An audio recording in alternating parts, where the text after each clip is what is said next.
if you want to keep them from walking out of the plant, paint them pink. And they looked at me kind of strangely, and they're say, what? I said, well, think about it. You paint orange pink, who's going to take that out of the plant? And if somebody took that out of the plant, don't you think you'd notice that? Today, I'm excited to welcome Adam Lawrence back to the show. Now, this is the fourth time that Adam's been on the show, and we're going to link to all of his previous episodes in the show notes. But today, what we do is we talk about Adam's kind of famous for this topic of the wheel of sustainability. It's actually the first podcast that we did together was episode 287. And that's where he kind of introduced this concept. And this wheel of sustainability is this model that Adam's come up with over the years to, help people not only make improvements, but then have them really sustain over time. Because, as anybody practicing continuous improvement knows, sometimes the easy part is making it better. The hard part is making sure it stays better. And so Adam's done a great job with this model. But what he discovered was that he had a book inside of him. And so he's brought to life this wheel in a book format. And that book is going to be released here at towards the end of February. So we talk a little bit in the beginning just about the book writing process. I was curious, I'm always curious with these lean folks, why did you decide to write a book and all the rest of it? So we talk a lot about that. We talk a little bit about the writing process because he's not a natural writer. This is the first time he's done something like this. So he talked about some of the tools and techniques, continuous improvement that he brought into that book writing process. But then really the heart of the episode is I asked Adam to kind of pull out, he's a master storyteller. That's the thing about Adam. And so he's got, I think he said he had several dozen stories that he wrote about in the book, but I asked him to pull out maybe a couple stories that really resonated with him and to share with us. And so he tells the story of the pink tools, and then he tells another story that is, let's just say it'll kind of pull at your heartstrings a little bit. It's a pretty powerful story of one employee helping another employee. And I don't want to say too much more to ruin it, but really fun episode hearing those two stories. And Adam is such a gifted, lean thinker and leader and a consultant, and just really appreciate having him on and hearing all the good stuff that he's been doing, really for the world, spreading this lean movement of ours. So show notes are going to have, there's a lot in the show notes today, folks. So make sure you go check out gembapodcast.com. Look for episode 359. Again, gembapodcast.com. Look for episode 359. Also, depending on the app that you're listening to this on, if you're on an iPhone, you're on the podcast app, if you click on the episode and scroll down a little bit, you'll more than likely see these links in there as well. Same thing on Stitcher and Spotify and a few of those other platforms. Also, one thing that we don't do a lot of here on the podcast, but I probably should do more, if you do enjoy the show, could you please review the show? Give us 5 stars, write a few nice words. Apparently, this really helps the algorithms in these various platforms to help people find the show. So we want more people who maybe don't even know what lean is or Six Sigma or continuous improvement. We want them to stumble onto this podcast because it might open up a whole new world for them. So yeah, if you don't mind taking a few minutes and giving us a nice review. I mean, if you think we stink, then I suppose you can give us 1 star. I don't know. I'd probably prefer if you didn't. But no, I really appreciate any positive reviews and feedback you have, because that'll help the show, and it also helps us learn and improve. So, gembapodcast.com, look for episode 359. Enough from me. Let's get to the show. Adam, welcome back to the show. How are you? Doing great, Ron. Thanks for having me on again. Yeah, my pleasure, man. Really excited to have you on today to talk about your new book. That's I think it's so we're recording this here in middle part of January, but this is going to be released in a few weeks, and I think your book's coming out. Was it end of February? Is that right? Yep, we're shooting for the end of February. Couple steps left, but everything seems to be on track. Great, fantastic. Well, I can't wait to read it myself. Adam, You've been on the show. Let's see, you were on episode 287. That's where we introduced this whole idea of the wheel of sustainability, which is the topic of your book. I'm sure we'll get to that. But that was the first time that it came on. And then the second time was episode 303, when we talked about running a successful Kaizen event. And then most recently, we talked about the power of 3P. That's where you told the, what was the one? The cornflakes on the ceiling tile? That was fantastic. Yep. Tasty breakthrough on ceiling tiles. Yes. So I'll tell you what, if folks haven't listened to those previous episodes, this Wheel of Sustainability episode, that one was back in, when was that? That was October 2019. That's when we go into great detail on what we call the Wheel of Sustainability. And I'm going to encourage folks to go back and listen to that one after this one to learn more about that topic, because I think it'll really set things up nicely based on what we talk about here today. But Adam, you've been on the show and you know the drill. We do like to kick things off with our guest sharing a quote. So do you have one? Yeah, I do have a quote, and it hits very close to home. This is by somebody extremely wise, my wife, Peggy, who one day, as I was helping her in the kitchen, said, "Don't mess with my toolbox, and I won't mess with yours." And to give you a little background to that, we were just cleaning up after dinner, and us CI guys, we always have a better way or suggestions for a better way. And I think I was putting a pot or a pan away, and I was questioning, wouldn't it be better for it to be in this location rather than that location? And at that point, she gave me that look that we get every so often when we know we've done something we probably shouldn't have. And she quoted that to me to say, "Look, I've got this working. It's efficient. You're well fed. The food is great. And don't mess with my toolbox. I won't mess with yours." Oh, nice. And that inspired me to realize that CI, we knew this, it applies anywhere and everywhere. And all these years, she's been hearing me say these things, and it really did influence her thinking. Nice. I like it. Adam, in case folks didn't listen to the previous episodes, give us a quick overview of who you are, how you first got introduced, all this continuous improvement stuff, and then what you're up to these days. Okay, well, thanks for that intro, Ron. So about 30 years, I worked with a large global company doing work with teams all over the world. I had operations experience, I had engineering experience, and I had a bunch of CI experience. In 1991, I pulled a book by Shigeo Shingo off a bookshelf, opened it up, and realized, wow, this could really help me right now. So that really started my journey, and I started applying that approach to almost everything I was doing. And my last 6 years in a corporate setting, I was what we called a lean champion, reporting to a technical services organization within the global company. So we applied that thinking to that type of work, support organizations. That was a lot of fun. And then about 2.5 years ago, I went out on my own, opening my own consulting firm, Process Improvement Partners. It gave me an opportunity to really test my approach to help new clients all around the world, to help them solve critical business problems and then solve them and keep them solved in a sustainable way. Mm-hmm. Got it. All right. Well, Adam, like we talked about back in episode 287, you introduced us to the Wheel of Sustainability. And I'm not going to ask you to kind of walk through this whole wheel because that's an episode in and of itself. But maybe, what's the elevator pitch of what the Wheel of Sustainability is all about? So the idea of the wheel was to create a system that ensured that teams, after they solved complex business problems, the solution would live on. So what I understood and I realized was that's not so easy. It's not so obvious. You read a lot of books and there isn't a lot about sustainability, how to keep those problems solved. Mm-hmm. So I made it my mission to come up with a system that would help do that. And over the many years, I've refined it, tested it, made many errors with it, and gotten it to a point where I think I can actually describe it, give an image of it, and then help teams implement it within the whole span of just a Kaizen event. So within a week or less. All right. And so the end of February, you got a book coming out is it titled The Wheel of Sustainability?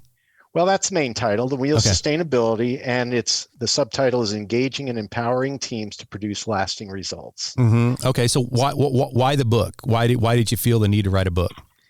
Well, I think we all have a story to tell. About 15 years ago, I attempted to start writing something on an airplane going to Germany. And I wrote for a while and it was just meandered. And I put that away. Well, with the lockdown, I had a little more time on my hands. Most of my clients, I do work on site. So the virtual thing, I've done it, but it's not really to my liking. So I felt that I needed to do something, number one, that could provide value for others and certainly for me. So the story had to come out. And as I wrote, I found that I was bringing those stories of teams that I worked with over these many years into the book. And it just made me happy to think about all the cool things they had done and then how the wheel applied to help them be successful. So every morning, I'm an early riser. I'd crank up some hard rock, start typing and see how far I'd get. And then just about finished, ready to launch, like you said, at the end of February. Nice. So talk about that process of writing the book. Was it, I mean, you got your music playing and all the rest of it, but was there any, I don't know, continuous improvement techniques or anything that you used to help you work your way through it? Or did you just bear down and type? Well, I did use a bunch of continuous improvement techniques and principles. The first thing is don't go for perfection, right? So I knew that the wheel had 9 elements, 8 spokes and a hub. So it was pretty clear to me what the outline should look like in the flow. Let's make a chapter for every spoke. Let's make a chapter for the hub. Let's have some kind of introduction element. Let's have some kind of summary element. And then I thought out, well, how would this be value adding? So then I organized myself, used a little 5S thinking to organize my thinking in my chapters around what portions, how could somebody actually use this? It's you can read about things all the time, but can you actually use it? So that was my main thought. And then I got challenged to improve many times to say, well, that's great, but who are you writing this for? Is it just somebody in a factory? Is it just somebody in business? And what I realized, bringing it back to the quote, was I have stories of how we used elements of the wheel at home, at the office, playing sports. There are just so many opportunities. How can I bring that in so that anybody could take a look and maybe get some value from it? But I also realized first thing you got to do is just type your thoughts. I'm a first-time writer, so I have no experience in it. Type it. Wow, I'm sure redundant, sure repetitive. So how do we get that out? But get it out first and then refine, then refine, then refine. And then there comes a moment when you say, that's enough. Let somebody else look at it, see what they think. Get that outside perspective, just like we do. Voice of the customer, right? So people that had no idea about what I do and how I do what I do, they took a look, they gave feedback. Couldn't use it all, but I used what I thought I could do something about, brought it back, turned it into something that hopefully reads a bit better, maybe a lot better, brought that together, went through the next step in the process, did all that research. What are the steps that have to go? I am self-publishing, so nobody has me under contract, which means, I'm responsible for how good or how bad it looks. And hopefully it turns into something that more than 3 of us can use. The fun part about it was incorporating stories of the teams into each element or each chapter. So that was a lot of fun, trying to see how those stories fit each element of the wheel. Well, you kind of stole my thunder, because one of the things I love about having you on, Adam, and your podcast traditionally have been very well received. The 3 that we've done, I mean, like, very well received in terms of many more downloads than the typical episode, because you're a great storyteller. So I do want to kind of put you on the spot a little bit. And I know that you've got multiple stories in the book, but I was wondering if you could share maybe 1 or 2 of these stories. And, we don't have words we have to read, but we can listen, and sometimes it's even better. We can hear your the emotion in your voice and all the rest of it. So, do you have any stories from that you wrote in a book that you could bring to life here on the podcast? Well, I absolutely do, Ron. And the hard part would be which of the ones inspired me the most. So I have 1 or 2 And, hopefully they inspire some people to think a little differently about how they do. And they make me smile every time I, share them with people. So thanks for giving me that opportunity. Yeah. So this first one I call the story, Lead from the Front, the story of the pink tools. And this actually takes me back quite a few years, probably about 10 years. I was returning home from an assignment in Oregon, where I was the production manager, and I was asked to help a plant in Ohio who didn't have a lean leader at that point. So I was asked to help them in their early Kaizen strategies and their first events as a facilitator, and also helping leadership prepare so that the teams would have a winning experience. So after participating in the first value stream mapping event, we had mapped out a bunch of Kaizen events, and we decided we would start in a very simple way with a 5S event. And we were going to pick one of their key operating lines. So I get the team, and for most of them, they've never had an experience in a Kaizen, and some of them knew me, but most didn't. And I tend to be a little bit off the wall. So I try to come in with some energy and get them thinking a little differently. So their issue was the plant was kind of dirty, it was disorganized, and they had a lot of downtime and scrap issues. So as we walked out into the facility, walking around, it became clear that safety could be improved, the housekeeping could be better, things weren't very well organized, and my goal was to help them see that. It was easy for me to see, but it wasn't as obvious to them because they worked in it all the time. But they had great enthusiasm and drive, and they were taking notes on their Post-it notes. And when we came back into the meeting room, they put up, I'm going to say, anywhere from 100 to 150 Post-it notes with ideas. Now, many of those ideas had to do with organizing and decluttering and so on, but a big group of ideas were about having the proper tools they needed when they needed them to reduce downtime and the ability to safely operate and maintain the lines. But when we got into prioritization, that topic kind of fell down low in their priority list. And I really didn't understand why until I dug a little deeper. And what I found out was they all wanted to keep their tools in their toolboxes and not hang them up so anybody could get to them, because they were afraid that not only their coworkers, but contractors that were working in the plant would walk out with the tools. The tools would have legs. So in my extremely subtle way, I just said, well, if you want to keep them from walking out of the plant, paint them pink.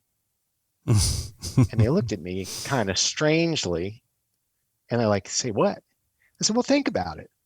You paint orange pink, who's going to take that out of the plant? And if somebody took that out of the plant, don't you think you'd notice that? Mm-hmm. So imagine if you had a pink hammer and pink wrench and pink screwdriver and spanner and all these things that you use. And they weren't quite bought in at that point. So we took a little break, and I took a walk away from the team, and I decided to go visit with the plant manager. Because again, I knew part of the early Kaizen events, team members are really skeptical that they can do things that they've never done before. So knocked on the door of the plant manager's office. He made the mistake of waving me in, and we had a little chat about what was going on.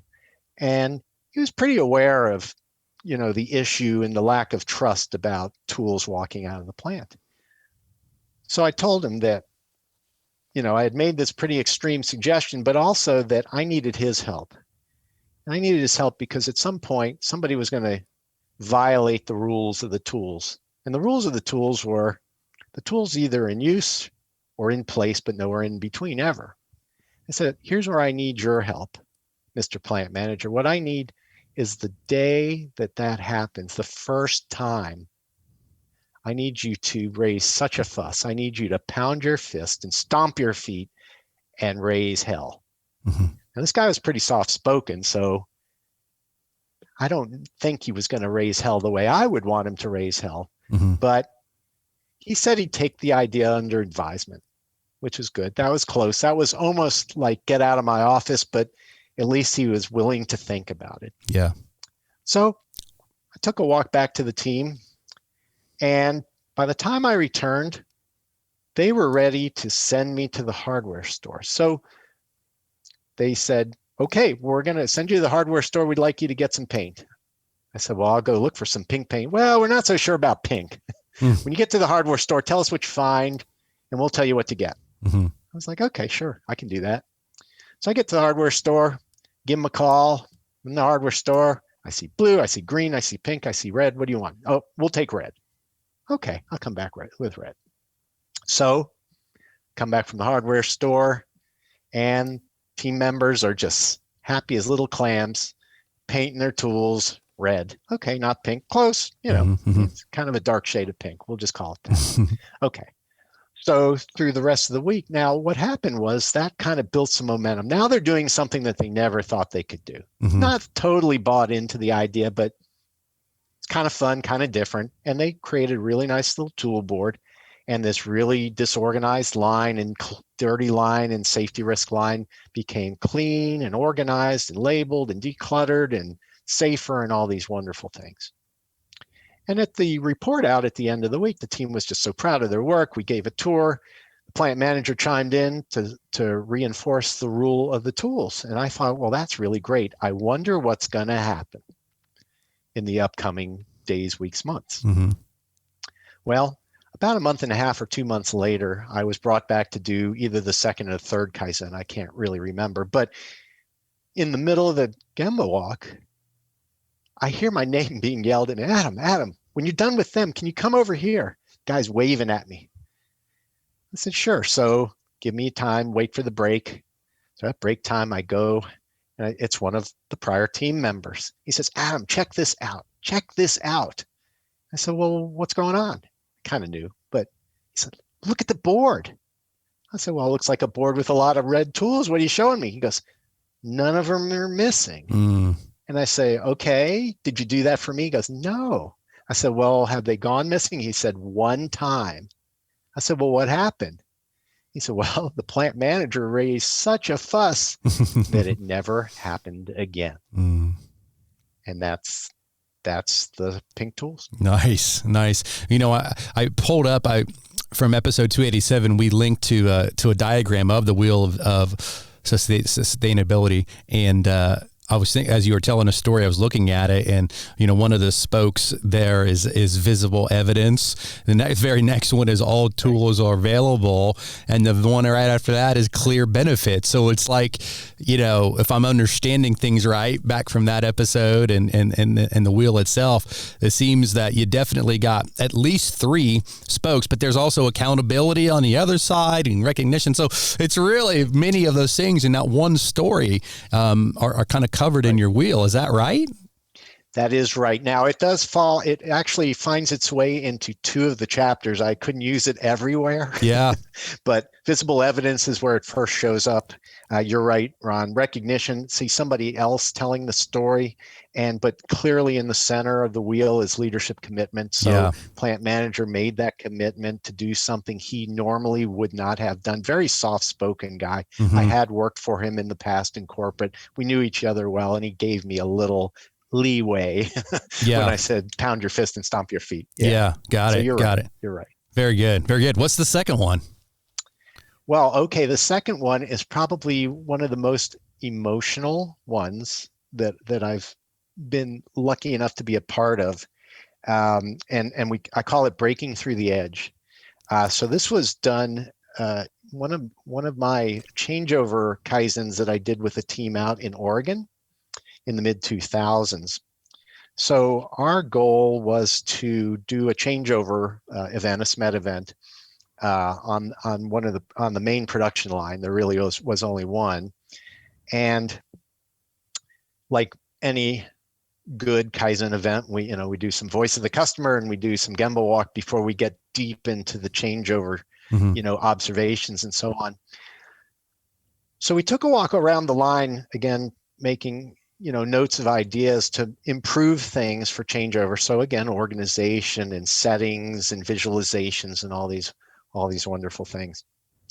And as we walked through the line, we came to the very end of the line, and there was a quality technician in a booth Now, this was a ceiling tile manufacturer, and this was what they call a tegular tile, meaning that a piece of the tile sits on the ceiling grid and another part of it hangs below the grid. So there's a little ledge.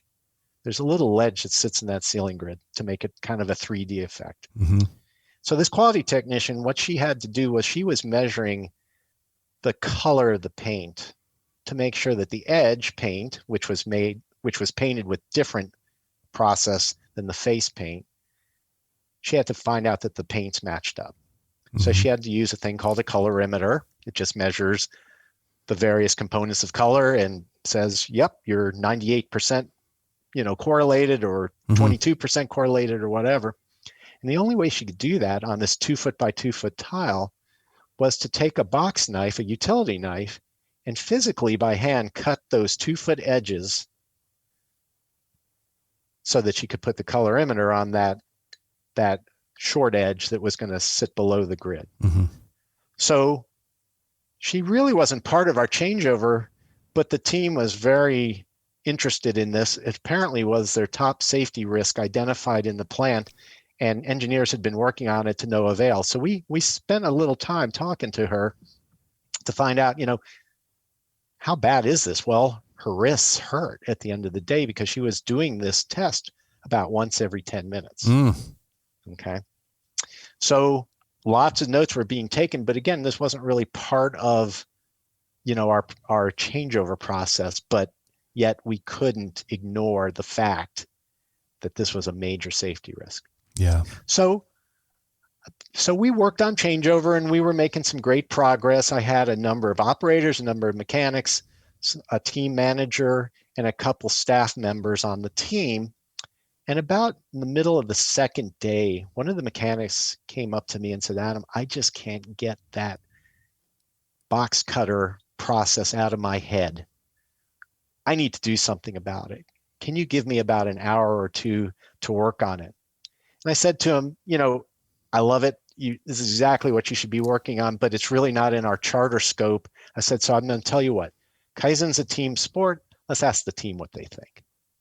Well, so he brings it up to the team, and the team said, absolutely, positively, we've got to do it. We've got this. We're on track to cut changeover time in half. And in fact, one of the operators says, can I help him? And the team's like, yeah, you guys go. I can't wait to see what you guys come up with.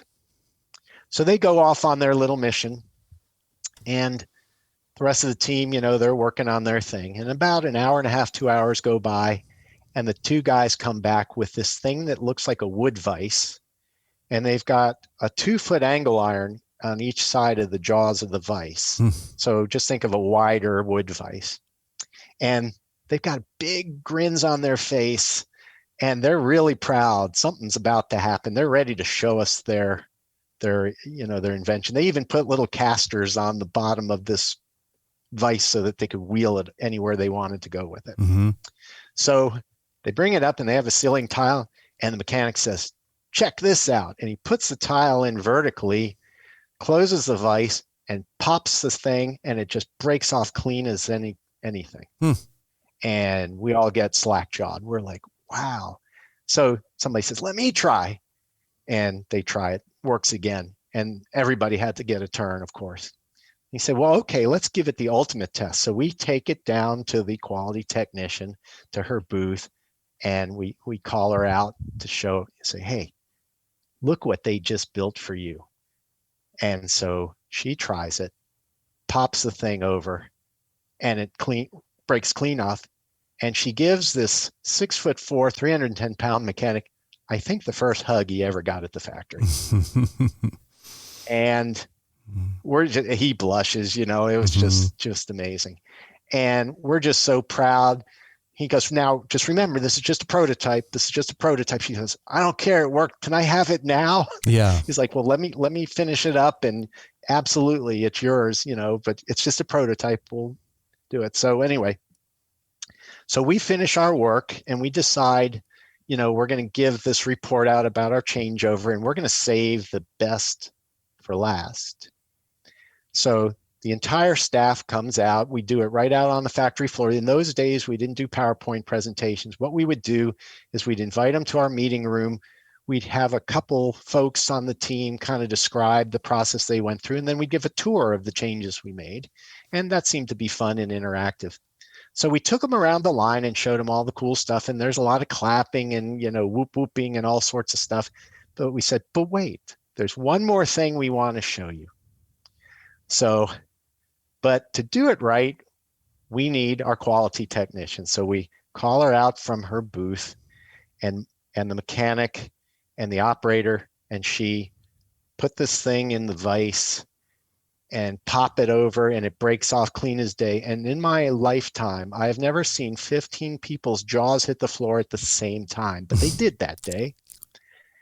And plant manager and the ops manager, they both said, well, let me try. And they do it. And then the HR manager, she says, we've been working on this 6 months. Everybody's been trying this. Nobody could figure it out. It's the top safety risk. And your team in 3 days or 4 days figured it out, just knew what they had to do. We need to do more of this. And she gave the big mechanic the second hug he ever got in the factory. Oh, man. Now, so cool. I say it was emotional because at the end, we had each person in the team talk about, what the week was like for them. This was one of their early Kaizen events. So this was one of these things where you want to influence leadership to let us do more and do more. So the big fella gets up with tears in his eyes, and he says, I've worked at this company for, I don't remember, it was 10 or 15 years. He says, I've never done anything so impactful as this. We have to do more work like this. So imagine your biggest mechanic doing that. So that strikes me to this day. I can still see him as tears well up in his eyes. So when you can create that level of emotion, it's just so impactful. Oh, wow. What a story. Yeah. I mean, I've been involved in Kaizen events that, where I've seen grown men cry as well at the end, and, done correctly, this continuous improvement stuff, it not only works.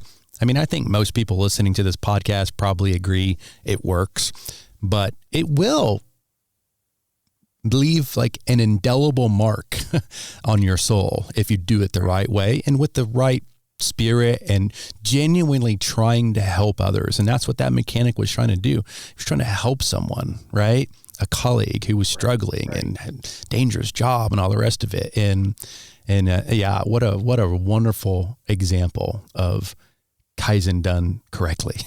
So well done to that mechanic. Hopefully he's listening. Yeah, that would be cool. I'd love to find out somehow, some way. Yeah. Well, fantastic. Wow. Well, I know there's more stories in there, Adam, but, we could probably go on for another 4 or 5 hours, but I want to be respectful of your time, and I definitely want folks to pick up the book. So, again, what's the name of it, Adam? Okay, so it's called The Wheel of Sustainability, Engaging and Empowering Teams to Produce Lasting Results. Okay. And we'll have a link, I'm sure, by the time this episode comes out. So I'm going to point everybody to gembapodcast.com and look for episode 359, and we're going to link to it. I'm sure, where websites, Amazon. I mean, do you have a website for the book right now, Adam, or not?